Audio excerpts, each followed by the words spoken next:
بالله من الشيطان اللعين الرجيم. بسم الله الرحمن الرحيم.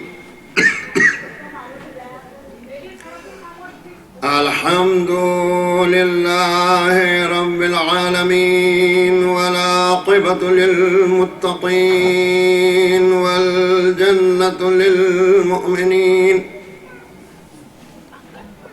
والنار للملحدين والصلاة والسلام على أشرف الأنبياء والمرسلين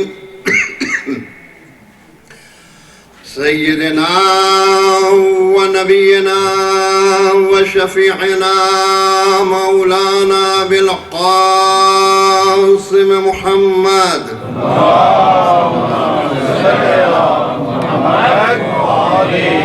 وآله الطيبين الطاهرين المعصومين المظلومين واللعنة الدائمة على أعدائهم أجمعين من يومنا هذا إلى قيام يوم الدين. أما بعد فقد قال الله تبارك وتعالى في كتابه المبين وهو أصدق القائلين وقوله الحق. بسم الله الرحمن الرحيم.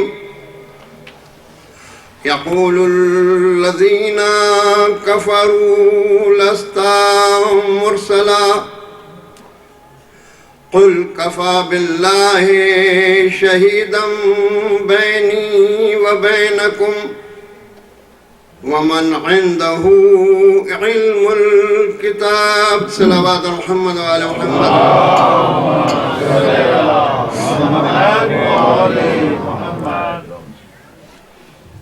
عزیزان گرامی قدر، ہمارا بیان آج اپنے چوتھے مرحلے میں داخل ہو رہا ہے. آیت وہی ہے کہ جس کی تلاوت کا شرف روز اول حاصل کیا تھا. آیت کریمہ سورہ رات کی آخری آیت ہے. سورہ رات قرآن حکیم کا 13واں سورہ ہے. اعلان خالق دو عالم ہو رہا ہے کہ اے رسول، یہ کفار آپ سے کہتے ہیں کہ آپ اللہ کے رسول نہیں ہیں، تو آپ ان سے کہہ دیجئے کہ میری رسالت کی حقانیت کی گواہی کے لیے میرا اللہ گواہ ہے اور وہ گواہ ہے کہ جس کے پاس علم کتاب ہے. صلوات محمد وآل محمد.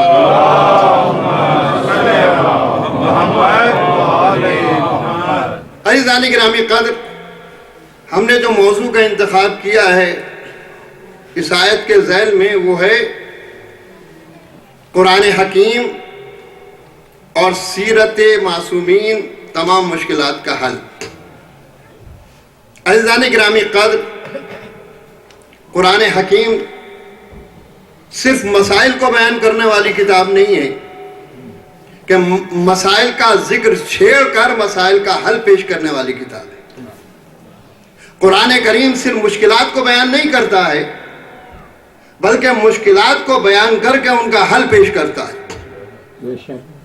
یہ بات یاد رکھیے کہ اگر کہیں پر کسی بھی جگہ مشکلات ہوں اور حل نظر نہ آئے اور وہ مسلمان ہو تو اس کا مطلب یہ ہے کہ کہیں نہ کہیں سے ان میں کمی ہے، ورنہ سوال ہی پیدا نہیں ہوتا کہ مسائل ہو اور ان کا حل نہ ہو. اور انسان اس منزل پہ جا کے پھنس جاتا ہے کہ جب وہ خدا کو چھوڑ دیا کرتا ہے. اب آپ یہ نہ سوچئے گا کہ اللہ والوں کا کبھی امتحان نہیں ہوتا. امتحان اور ہوا کرتا ہے اور مسائل میں پھنس کے خدا کو بھول جانا اور ہوا کرتا ہے۔ یعنی ہمیشہ سے اللہ والوں کے امتحانات ہوتے رہے ہیں، مگر اللہ والوں کے امتحان کس لیے ہوئے کہ وہ اللہ کو مانتے تھے، اسی لیے امتحان ہوئے۔ لیکن ہم جو پھنسے ہوئے ہیں وہ اپنی غلطیوں کی بنا پر مسائل میں پھنسے ہوئے ہیں۔ یہ خیال ہے عزیزانی گرامی۔ تو قرآن کریم مسائل کو بیان بھی کرتا ہے اور مسائل کا حل بھی پیش کیا کرتا ہے۔ سب سے بڑا مسئلہ، سب سے بڑا چیلنج پوری دنیا میں کفر و شرک ہے۔ سب سے بڑا مسئلہ، میرا موضوع شروع ہو رہا ہے مگر آپ کو ساتھ دینا پڑے گا کہ سب سے بڑا مسئلہ کفر اور شرک ہے۔ تو اللہ نے صرف کفر و شرک کو بیان کر کے آگے نہیں بڑھا اللہ کہ بھئی کفر ایسا ہے جیسے کہ ہمارے لیڈران ہوا کرتے ہیں، یہ مسئلہ ہے، یہ مسئلہ ہے، یہ مسئلہ ہے۔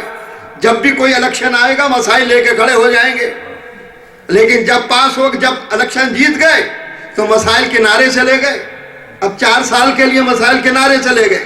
لیکن قرآن وہ کتاب ہے کہ فوراً مسائل کو بیان کر کے حل پیش کرتا ہے۔ لیکن اگر آپ فوراً عمل کر لیں تو مسئلہ سامنے آ ہی نہیں سکتا ہے، پہلے اب ہو جائے گا۔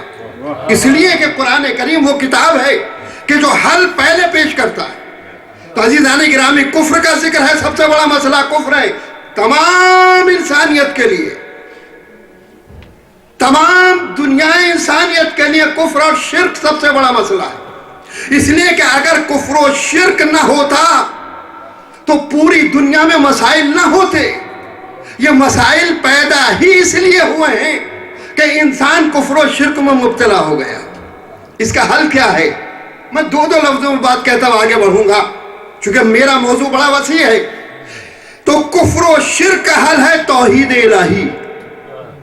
توحید الہی کفر و شرک کا حل ہے۔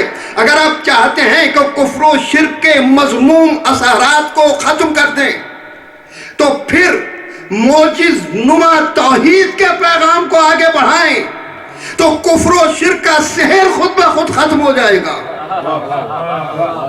اس لیے کہ پیغام توحید وہ پیغام ہے جو انسانی حیات کے لیے طاقت عطا کرتا ہے، جو روح دین ہے، جو طاقت ایمان ہے، جو نور ایمان ہے، جو اساس اسلام ہے، اس کا نام ہے توحید۔ عزیزان گرامی، دیکھیے پڑھا لکھا مجمع ہے، ازداد کو آپ جانتے ہی ہیں، اپوزٹس کو آپ جانتے ہی ہیں۔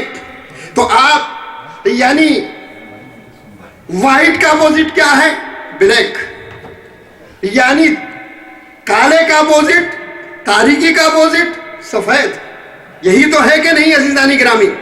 اور نور کا اپوزٹ ظلمت، اور دن کا اپوزٹ رات۔ عزیزان گرامی، اسی طریقے سے آپ دیکھتے رہیں کہ رحمت کا اپوزٹ غضب ہے۔ یہ تمام اپوزٹ ہیں۔ تو اسی لیے توحید کا اپوزٹ کفر و شرک، کفر و شرک کا اپوزٹ توحید۔ اگر توحید سمجھ میں آ گئی تو شرک و کفر سمجھ میں آ جائے گا۔ یا یوں سمجھ لیجئے گا کہ اگر شرک سمجھ میں آ گیا توحید سمجھ میں آ جائے گا۔ یہ آپ خیال رکھیں۔ تو مسئلہ سب سے بڑا یہ ہے، دیکھیں توحید بڑا وسیع موضوع ہے، سمجھنے کی ضرورت ہے۔ توحید کو آپ تنگ نہ کیجئے، اس کے دائرے کو، اس کا دائرہ بڑا وسیع ہے توحید کا۔ لیکن آپ تنگ کریں گے تو پھر یاد رکھیے گا آپ کہ توحید توحید نہ رہے گی، دین گھٹن کا نام ہو جائے گا، ایک قید خانہ محسوس ہوگا۔ توحید کے معنی کیا عزیزان گرامی؟ اب یہ نہیں کہ جس چیز کو کہہ دیا یہ شرک، جس چیز کو دیکھا یہ شرک۔ عزیزان گرامی، پہلے توحید کو سمجھ تو لیجئے، توحید کیا ہے۔ جب توحید سمجھ میں آ جائے گی تو شرک سمجھ میں آ جائے گا۔ اب یہ لوگ جو ہر چیز کو شرک اور کفر کہتے ہیں، ہر چیز کو کفر، اس لیے کہ توحید کو سمجھا ہی نہیں ہے۔ اگر انہوں نے توحید کو سمجھا ہوتا تو یہ کفر کے فتوے نہ لگائے جاتے۔ صلوات محمد و آل محمد۔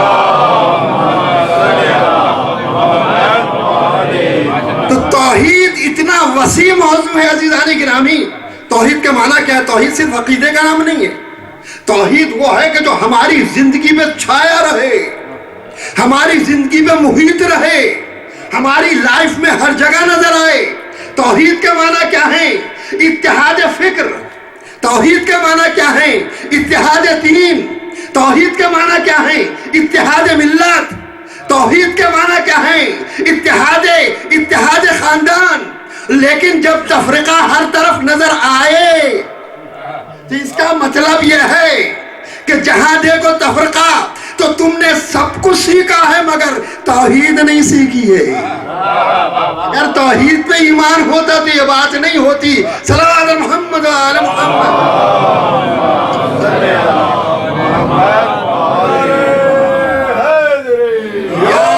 یعنی توحید پہ یقین ضروری ہے۔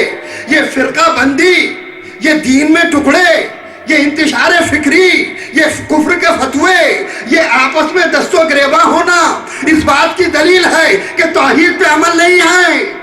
اگر توحید پہ عمل ہوتا تو ہر جگہ اتحاد نظر آتا۔ صلوات محمد و آل محمد۔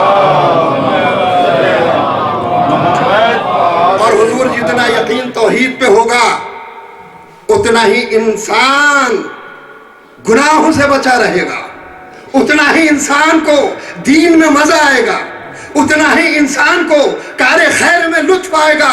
جتنا انسان جو ہے توحید پہ یقین رکھے گا معرفت ہوگی۔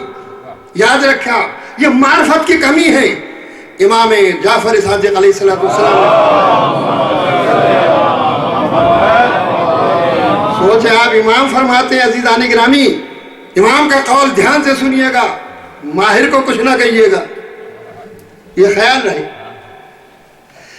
کہ امام فرماتے ہیں کہ جتنی دیر انسان گناہوں میں مبتلا رہتا ہے، جتنی دیر انسان گناہوں میں مبتلا رہتا ہے، غور سے سنیں، اتنی دیر وہ ایمان سے خارج رہتا ہے۔ اللہ پر سے ایمان اس کا ہٹ جاتا ہے۔ حضور آپ نے سن لیا، میں نے بیان کر دیا، غور کر آپ ڈیپ میں جائیں۔ 100% حقیقت ہے، اگر توحید پہ ایمان ہوتا تو جتنی خرابیاں آج نظر آ رہی ہیں وہ خرابیاں نظر نہ آ رہی ہوتی۔ بعد نبی جتنی بھی خرابیاں ہوئیں وہ پیدا نہ ہوتی، نہ سقیفہ ہوتی، نہ فدق چھنتا، عزیزان گرامی، نہ جمل ہوتی، نہ صفین ہوتی، نہ نہروان ہوتی، نہ خوارج ہوتے، نہ علی کے ضربت لگتی۔ یہ سب سے بڑی وجہ کیا ہے کہ توحید پر ایمان نہیں تھا۔ اگر توحید یا علی یا علی یا علی مدد، جزاک اللہ، صلوات محمد و آل محمد۔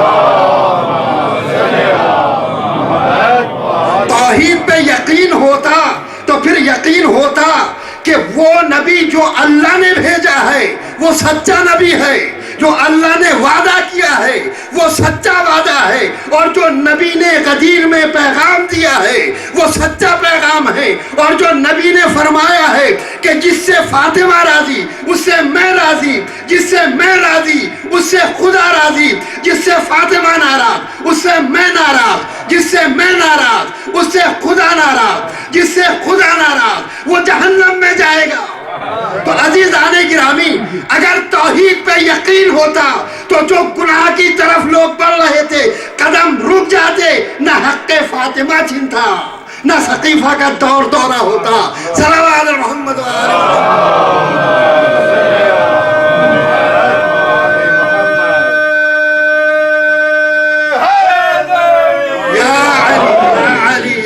ہم سے کہتے ہیں لوگ کہ کافر، ارے بھائی کفر دو قسم کا ہوتا ہے، ایک کفر جلی ہوتا ہے، ایک کفر خفی ہوتا ہے۔ نہ ہم نے کفر جلی کیا ہے نہ ہم نے کفر خفی کیا ہے، لیکن جنہوں نے قول پیغمبر کو نہیں مانا انہوں نے کفر خفی کیا ہے، اس لیے کہ قول نبی کو ٹھکرایا ہے۔ تو فتویٰ تو ہمیں دینا چاہیے، تم ہمیں فتویٰ دے رہے ہو۔ صلوات محمد و آل محمد۔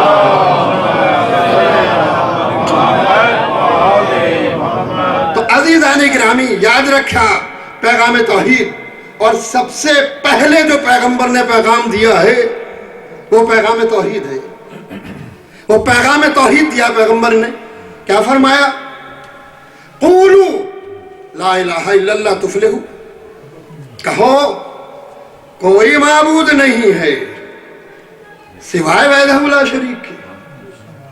توجہ چاہتا ہوں عزیزان گرامی، اور سنیں آپ ایک فقرہ کہ نبی پاک نے فرمایا ہے کہ جن الفاظ میں جس ترتیب سے میں نے اللہ کی وحدانیت کے کلمے کو پیش کیا ہے، مجھ سے پہلے کسی رسول نے ایسے پیش نہیں کیا۔ توجہ چاہتا ہوں، کیا آدم نے پیغام توحید نہیں دیا؟ کیا نوح نے نہیں دیا؟ کیا ابراہیم نے نہیں دیا؟ کیا موسیٰ نے نہیں دیا؟ کیا عیسیٰ نے نہیں دیا؟ سب نے پیغام توحید دیا۔ پیغمبر نے یہ نہیں کہا کہ انہوں نے پیغام توحید نہیں دیا اور میں پیغام توحید دے رہا ہوں، نہیں، یہ نہیں کہا۔ جس طریقے سے میں نے کلمے کو ترتیب دیا ہے، ویسے اللہ کی وحدانیت کے کلمے کو مجھ سے پہلے کسی نے ترتیب نہیں دیا ہے۔ اور عزیزان گرامی، یہ یاد رکھیں آپ کہ اگر اسی لا الہ الا اللہ کو ورد بنا لیں، اسی لا الہ الا اللہ کو اپنی زندگی میں ڈھال دیں، اسی لا الہ الا اللہ کو اپنے عمل میں لے آئیں، تو ہماری دنیا بھی سنور جائے گی، ہماری عقبہ بھی سنور جائے گی۔ لیکن صرف زبان سے لا الہ الا اللہ کہنا کافی نہیں ہے، ضروری ہے کہ لا الہ الا اللہ کے آئینے میں ہماری زندگی ڈھل جائے۔ صلوات محمد و آل محمد۔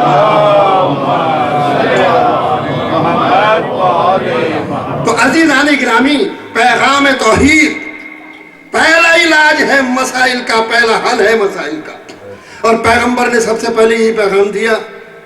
اور پیغام کیسے دیا پیغمبر نے؟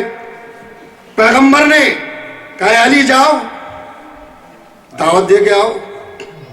دعوت دے کے آ گئے، لوگ آ گئے، کھانا لگ گیا، نوش کر لیا۔ نوش کرنے کے بعد نبی پاک، میں تفصیل سے دولہ شیرہ نہیں پڑھوں گا، آپ مطمئن رہیے گا، میں تو صرف اشارے کرتے ہوئے آگے بڑھوں گا۔ تو عزیزان گرامی، نوش کر لیا کھانا، نبی پاک کھڑے ہوئے، پیغام توحید لے کر کھڑے ہوئے، کہا ان کی بات نہ سنو، یہ تو جادوگر ہیں، یہ تو جادوگر ہیں۔ اٹھ کے چلے گئے۔ جب اٹھ کے چلے گئے، میں کہوں گا یا رسول اللہ روک لیجئے، کہا میں ان کی عادتوں کو جانتا ہوں، جائیں گے کہاں، پھر پلٹ کے آئیں گے۔ دوسرے دن پھر آئے، پھر کوئی شوشہ چھوڑ دیا، ارے یہ تو جھوٹا کھلاتے ہیں، جھوٹا کھلاتے ہیں۔ دوسرے دن یہ کہا، دھیان سے سنیں آپ، نبی نے تبلیغ بعد میں کی، تبرک پہلے کھلایا۔ توجہ چاہتا ہوں، تبلیغ بعد میں کی، تبرک پہلے کھلایا۔ لوگ کہتے ہیں تبرک جو ہے آپ لوگ کیوں بانٹتے ہیں؟ اپنے لوگ بھی اس باتوں سے متاثر ہونے لگتے ہیں۔ عزیزان گرامی، تبرک تبلیغ کی جان ہے، خیال رکھیں، تبلیغ کی جان ہے۔ صلوات محمد و آل محمد۔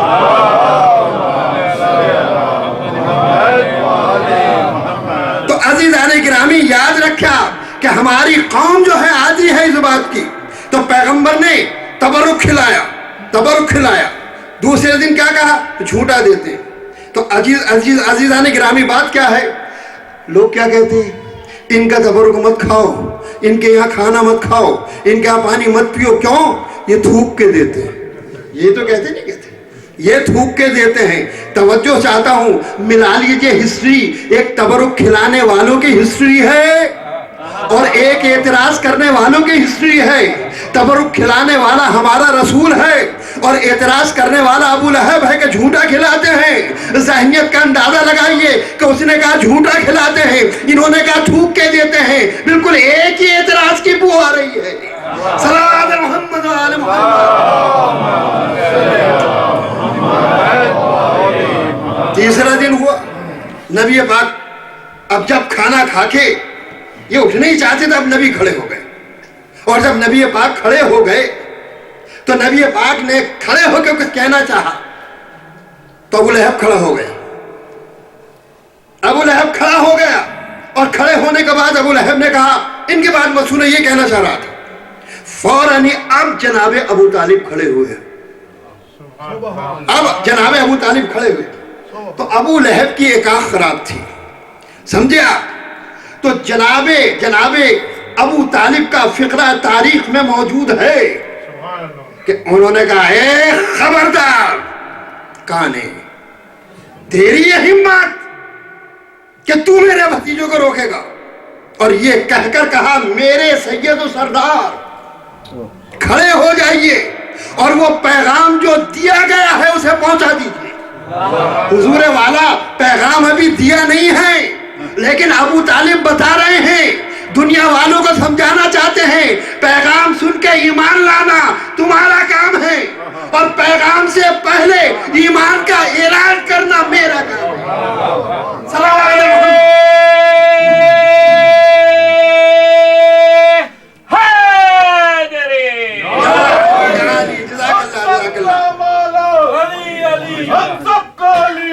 علیہ جنت میں جائیں گے، مجلس بھی کریں گے، ماتم بھی کریں گے، لنگر بھی کریں گے، دل سے کرے گا، دل سے کرے گا، تھوڑا سا دے دو، تھوڑا سا دے دو، خیبر کی لڑائی حیدر نے سکھائی، مرحب بھی بولا، مرحب بھی بولا، یہ کہاں سے آیا؟ حیدر تو نہیں ہے، جبر تو نہیں ہے، بولا بھی بولا، اٹھ کو تو سہارا، تو قبر سے باہر جو کر لے تیری قبر کے اندر علی علی صلوات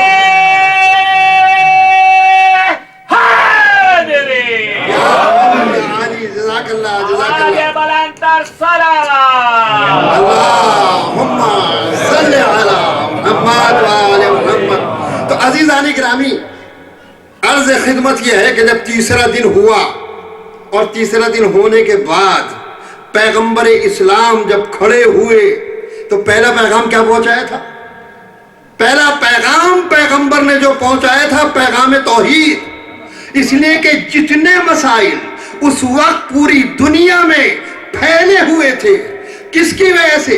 کفر کی وجہ سے، شرک کی وجہ سے پیغمبر اعلان رسالت کر رہے ہیں، تو پہلے ہی دن ان مشکلات کے بڑے حل کو پیش کر رہے ہیں کہ اگر تم چاہتے ہو کہ بت پرستی رک جائے، اگر تم چاہتے ہو کہ ظلم ختم ہو جائے، اگر تم یہ چاہتے ہو کہ عدالت کا دور دورہ ہو، اگر تم یہ چاہتے ہو کہ عورتوں کی عزت ہو، اگر تم یہ چاہتے ہو کہ ایسی حکومت ہو جہاں نام و نشان کا ظلم نہ ہو، تو تمہیں توحید کو ماننا ہوگا، توحید کو ماننا ہوگا۔ تو پہلا حل پہلے ہی دن جو پیغمبر نے کفر و شرک کے اثرات سے پیدا ہونے والے مسائل کا پیش کیا وہ تھا پیغام توحید۔ صلوات محمد تو سارے مسائل جو عزیزان گرامی پیدا ہوتے ہیں وہ خدا کو نہ ماننے کی وجہ سے پیدا ہوتے ہیں، وہ خدا کا شریک قرار دینے کی وجہ سے پیدا ہوتے ہیں۔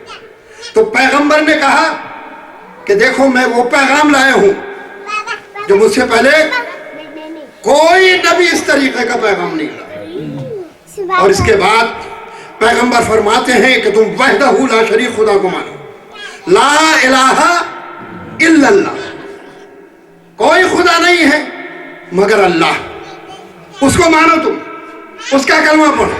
اس کے بعد کیا فرمایا؟ میں اللہ کا رسول، محمد رسول اللہ۔ دیکھیں آپ اس کے بعد کیا فرمایا عزیزان گرامی؟ نبی پاک نے کہا اس امر میں کون ہے جو میری مدد کرے گا؟ توجہ چاہتا ہوں، کون ہے جو میری نصرت کرے گا؟ ارے کوئی کھڑے ہو کے کہتے یا رسول اللہ اللہ سے مدد مانگیے، یہ لوگوں سے مدد کیوں مانگ رہے ہیں؟ یہ تو بدعت ہے، شرک ہے۔ کہاں سو گئے محمد ابن عبد الوہاب؟ ارے روح میں آ کے کہہ دیا ہوتا تم نے کہ یہ کیوں لوگوں سے مدد مانگ رہے ہیں۔ مجھے کہنے دیجئے دوستو کہ یا علی اتنا ہی اہم ہے۔ پیغمبر نے نام لے کے نہیں پکارا، کہا کون ہے جو مدد کرے گا؟ کوئی کھڑا نہیں ہوا، میرا مولا کھڑا ہوا۔ پیغمبر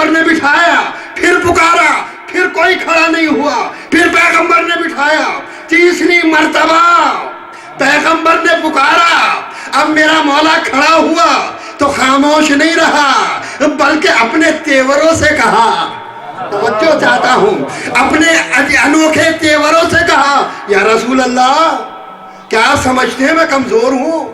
میری پنڈلیاں باریک ہیں، خدا کی قسم میرا یہ نیمچا دشمن کے پیٹ میں گھسنے کو کافی ہے۔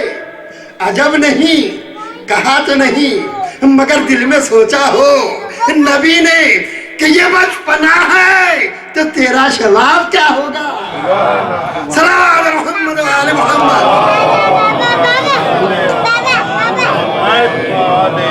تو عزیزان گرامی، میں توجہ چاہتا ہوں، آپ سے عرض کرنا چاہتا ہوں، پیغام توحید کے بعد، پیغام رسالت کے بعد پیغمبر نے مدد کو پکارا، کون ہے جو مدد کرے؟ کون اٹھا مدد کو؟ تو حضور توجہ چاہتا ہوں، یا علی کہنا جو ہے ایسے ہی اہم ہے جیسے کہ لا الہ الا اللہ کہا، محمد رسول اللہ کہا۔ ہم سے کہتے ہیں یا علی کا نعرہ کہاں سے آیا؟ ہم کہتے ہیں تم نے کب سے ہٹایا؟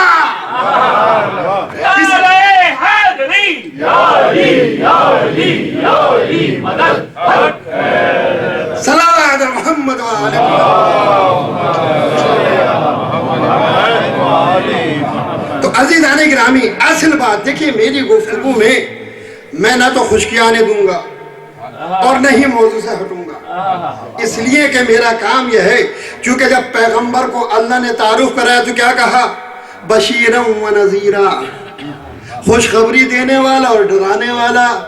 تو میں فضائل سے ہنساتا بھی رہوں گا اور معاد سے ڈراتا بھی رہوں گا۔ صلوات محمد و آل محمد۔ تو عزیزان گرامی یاد رکھیں آپ، یہ کلمہ لا الہ الا اللہ خدا کی قسم ایسا ہے، اس کی تاثیر کا آپ اندازہ لگائیں کہ معصوم سے کسی نے کہا کہ مولا ہمیں شک بہت ہوتا ہے اور شیطان بہکایا بہت کرتا ہے اور فاسد خیال ہمارے اندر پیدا کر دیا کرتا ہے۔ تو معصوم نے کہا جب بھی تمہارے دل میں شیطانی وسوسہ پیدا ہو تو تم لا الہ الا اللہ کا ورد کرو، شیطان دور بھاگ جائے گا۔ لیکن یاد رکھیں آپ دوستو، یاد رکھیے گا کہ معرفت کے ساتھ ایسا نہیں ہے کہ دل سے توحید کا یقین نہ ہو اور خالی لا الہ الا اللہ کہتے رہیں۔ معرفت کے ساتھ کہیے گا تو ایک مرتبہ وہ اثر ہوگا جو بغیر معرفت کے 70 مرتبہ بھی اثر نہیں ہوگا۔ تو معرفت ضروری ہے، اور عزیزان گرامی معرفت خدا کے لیے ضروری ہے کہ انسان پہلے اپنی معرفت حاصل کرے، اپنی معرفت حاصل کرے، ضروری ہے انسان کے لیے۔ اگر اپنی معرفت حاصل کر لی تو مسئلہ سب ہو جائے گا۔ خدا کی قسم قربان ہو جاؤں میں اپنے مولا علی ابن ابی طالب علیہ السلام۔ اگر میرا مولا نہ ہوتا تو خدا کی قسم توحید سمجھ میں نہ آتی لوگوں کی، نبوت سمجھ میں نہ آتی لوگوں کی۔ اگر مولا کائنات نہ ہوتے، مولا کائنات نے فرمایا من عرفا نفسہ فقد عرفا ربا، جس نے اپنے نفس کو پہچانا اس نے اپنے رب کو پہچانا۔ حضور اندازہ لگایا، دوسرے مقام پہ میرا مولا فرماتا ہے کہ انسان تو یہ سمجھتا ہے کہ ایک معمولی کیڑا ہے، معمولی وجود ہے، تیرے اندر عالم اکبر سمایا ہوا ہے۔ سوچیں آپ، یہ مولا فرما رہے ہیں۔ آج کی میڈیکل سائنس ڈاکٹر صاحب موجود ہیں اور الحمدللہ میں ایک فقرہ ضرور کہوں گا، آپ ان کی عزت کیجئے کہ انہوں یہ جتنا محنت اور محبت سے کام انجام دے رہے ہیں اور جس طریقے سے یہ دینی لائن میں آئے ہیں، یہ واقعی بہت بڑی قربانی ہے۔ ان کی صحت و سلامتی کے لیے منتر صلوات بھیجیے۔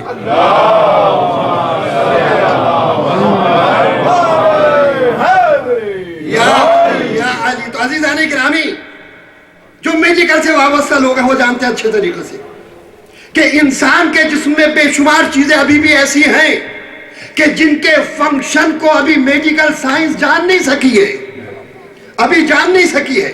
انسان کے دماغ میں اتنی صلاحیت ہے کہ ابھی انسان کا دماغ جو ہے 90% کے قریب ایسا ہے جسے کام میں نہیں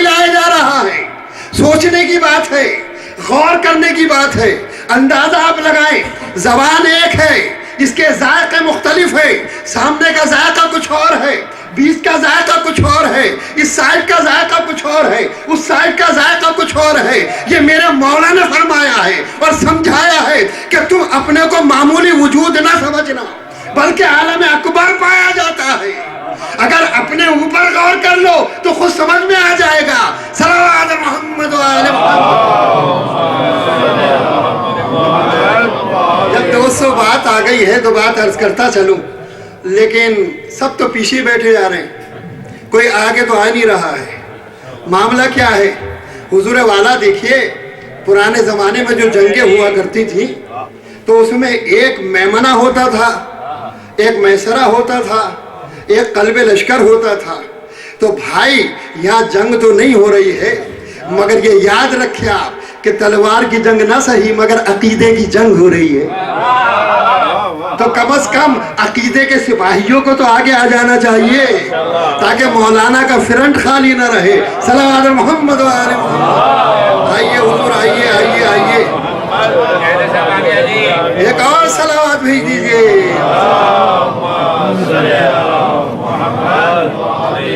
اللہ آپ لوگوں کو سلامت رکھے۔ ایک اور صلوات بھیجئے۔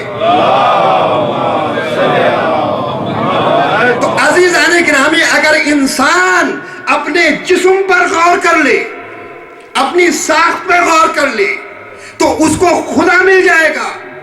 میر تقی میر نے کہا ہے، پہنچا جو آپ کو تو وہ پہنچا خدا تئیں، معلوم اب ہوا کہ بہت میں بھی دور تھا۔ تو پہلے اپنے سے تو قریب ہو جائیے، تبھی تو خدا ملے گا۔ قرآن میں کہا گیا ہے کہ میں تمہاری شہرک سے زیادہ قریب ہوں۔ سوچنے کی بات ہے تو شہرک تو نظر آئی مگر خدا کو نہ ڈھونڈ سکے۔ اگر شہرک کو سمجھ لو گے، شہرک کو دیکھا ہے نا، اگر شہرک کو سمجھ لو گے تو خدا بھی سمجھ میں آ جائے گا۔ صلوات محمد و آل محمد۔